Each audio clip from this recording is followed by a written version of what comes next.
Донортой холбоотой энэ одоо байгаа нөөц цустай холбоотой хэлцэх асуудал ярьж байгаа учраас яг тиймэрхүү мэдээллийг ер нь бүгдээрээ мэдж явах зүйтэй гэдэг үднээс суя. Тэгэхээр 2000 танаа хуулийн төслийг үзээд судлахад 2021 оны байдлаар болохоор нийт цусны донорын 74% нь 40 хүртэл насны иргэд байна гэсэн мэлээ. Тэгээд хамгийн идэвхтэй донор болдог нас нь 24-өөс 40 нас 45. Тэгээ ер нь дунджаар буураад яваад байна гэт. Тэгэхээр энэ шууд одоо цус өгж байгаа донор болж байгаа иргэдийн маань хамрагдалт нь ингээ буураад эхлэхээр мэдээ цусны шууд нөөцтэй холбогдоод явчих бах. Тэгэхээр миний асуумаар байгаа зүйл нь яг одоогийн байдлаар цусны нөөц ямархуу байдалтай байгаа вэ? Тэгэд цус авдаг одоо олон аргууд байршлууд байдгүй. Ер нь тогтолцоо тал дээрээ бас нэг тайлбар хэлээд өгөөч. Жишээ нь Улаанбаатар хотод энэ төвчрэлтэй холбоотой янз бүрийн асуудлуудтай холбоотойгоор яг тухайн олон хүн ажилладаг газрууд дээр нь очиод тусаа цуглуулах ч юм уу, урд нь урдчилж мэдээллийн нөгөө зохион байгуулалтыг нь хийх иймэрхүү төлөвлөгөөнүүд байдгүй. Ер нь мэдээлэлээ яаж дамжуулдаг вэ? Энэ хууль батлагдсанаар одоо энэ цусны донор болж байгаа иргэдийн тоо өсөх үү? Энэ дээр ямар аргуудыг авч хуульдаа тусгасан байгаа вэ гэсэн асуултаар эхлэе. Тэгээд тодруулах зүйлээ тодруулъя. За анхны хэлэлцүүлэг хийж байгаа учраас асуултанд ажлын хэсэг, байнгын хорооны дарга, эсвэл ажлын хэсгийн ахлагч, эсвэл ажлын хэсгийн гишүүд хариулна. Шаардлагатай бол ажлын хэсгийн бус гишүүд хариулна. Тийм болохоор Улсын их хурлын хүний хөгжлийн нийгмийн бодлогын байнгын хороо ажлын хэсэг. За баясгалан гишүүн ахалсан юм байна. За баясгалан гишүүн эрүүлэндээ шалтгаантай байгаа. Бус гишүүдээс хариулах уу? Баярбаатар, Инхнасан, Болормоо, Гаммаа, Иргэдэл, Отгонбаяр, Сарнаа, Эрдэнэт гишүүдээс.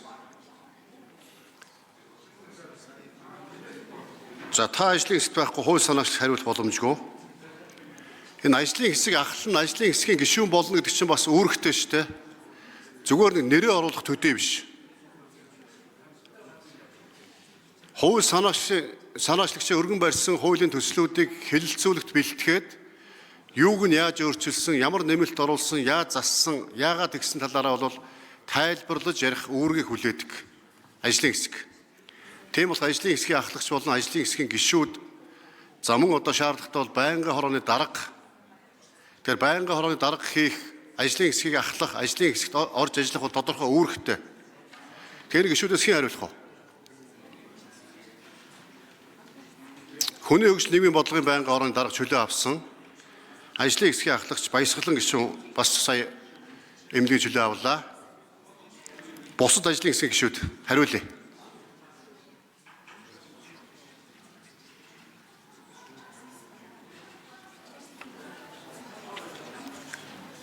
Баярбаатар, Инхнасан, Болормоо, Гаммаа, Иргэдэл, Отгонбаяр, Сарнаа, Эрдэнэт.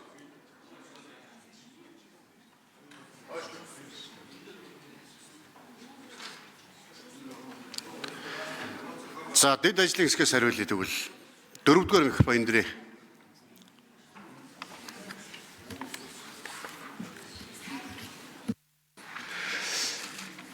Уянгаа гишүүний асуултанд хариулъя. Эрдэнэ яамны төрийн нэрийн бичгийн дарга Эрдэнэ 2. За ер нь бол одоо цусны нөөцийн асуудал дээр бол одоо цус хэлбэр судлалын үндэсний төв одоо байнгын болон гамшигын үеийн нөөц гэсэн хоёр ангилтаар явдаг. Яг өнөөдрийн байдлаар бол байнгын үеийн нөөцийг одоо бид нар 10-аас 14 хоногоор тооцож явдаг. Энэ түвшин дээр бол яг өнөөдрийн байдлаар хангалттай түвшинд байгаа. За гамшигын үеийн нөөц бол бас тодорхой хэмжээнд одоо нэмэгдүүлэх ийм шаардлага хэрэгцээ бол байгаа. Тэгэхээр энэ хуулийг батлагдсанаар ер нь бол одоо бас энэ гамшигын үеийн нөөцийг нэмэгдүүлэхийг ач холбогдолтой гэж бид нар харж байгаа. За 2025 оны тоо баримтаас авч үзвэл нийт 46723 цус өгөлтийн тоо байгаа. За энэний 80% нь буюу 34626 нь Улаанбаатар хотод ногдож байгаа бол үлдсэн 20% нь орон нутгийн түвшин дээр цус өгж байгаа.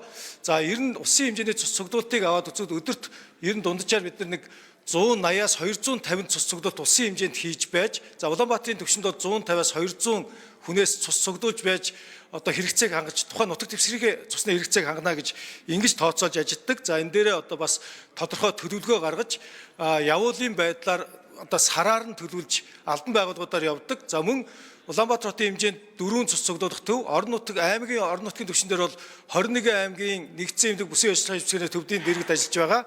Энэ одоо цусны салбар төвүүдээр цус цуглуулах үйл ажиллагаа явагдаж байгаа.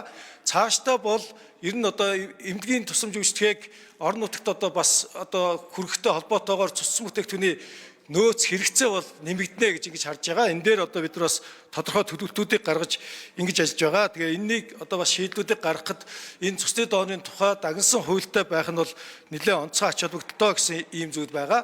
За ер нь одоо бидэд байгаа статистик тоо мэдээлэлээс авч үзвэл улсын хэмжээнд одоо ер нь 170 мянган ийм бүртгэлтэй донор байна гэсэн ийм мэдээлэл байгаа. За зочин танилцуулъя. Ховд аймгийн иргэдийн төлөвшлийн хурлын дэргэдэх ногоон байгал ЭК клубын сурагчид улсын их хурлын үйл ажиллагаа төрийн ордонтой танилцж байна.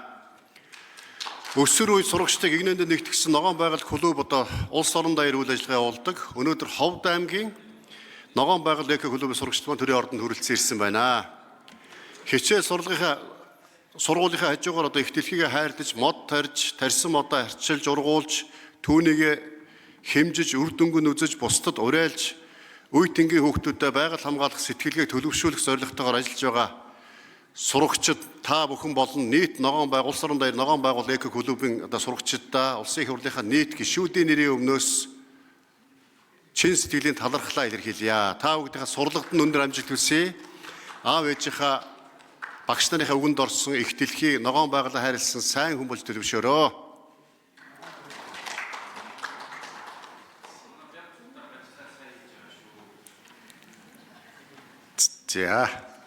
За Цогтбаатар гишүүндээ баярлалаа. Батын Батбаатар гишүүн асуулт.